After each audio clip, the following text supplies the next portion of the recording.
તો જય માતાજી મિત્રો. તો મિત્રો આપણે મકાનનું કામ ચાલુ હતું હમણાં લગભગ અઠવાડિયાથી. તો મિત્રો ફાઇનલી આપણું કામ પતી ગયું હોય. તમે જોઈ શકો છો કેવું મકાન બનાવ્યું છે, કોમેન્ટ કરજો.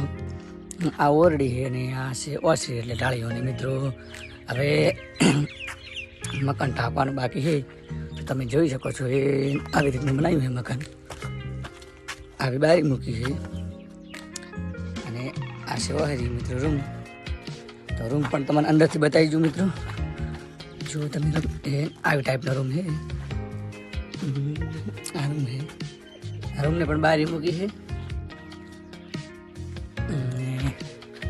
હવે મિત્રો આ બ્લોક પડ્યા છે. બ્લોક પડી પડીને આપણે બારી નાખવા છે ભાડો એ નાખવાના છે.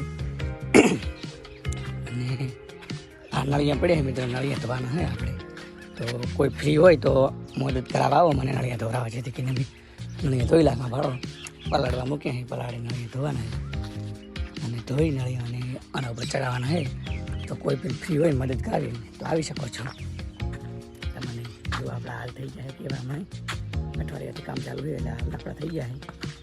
તમે જુઓ મિત્રો આપણા હાલ ઘર કેવું લાગે છે કોમેન્ટ કરજો ને. હજી તો ઘર બનશે એક નંબર કમ્પ્લીટ ઘર બની જાય, પરફેક્ટ ઘર તૈયાર થઈ જાય પછી આપણે બ્લોગ મૂકીશું. એક પૂરેપૂરું તૈયાર થઈ જાય, પ્લાસ્ટિક થઈ જાય, નળિયા નાખાઈ જાય, નીચે પથ્થર ચોડવાના છે, પથ્થર ચોટી જાય. પછી અહીંયા આગળ રસોડું આવશે, પછી વંડી આવશે, આંગણું આવશે, બધું તૈયાર થઈ જાય ને કમ્પ્લીટ. પછી આપણે એક નવો બ્લોગ બનાવીને મૂકીશું. તો મિત્રો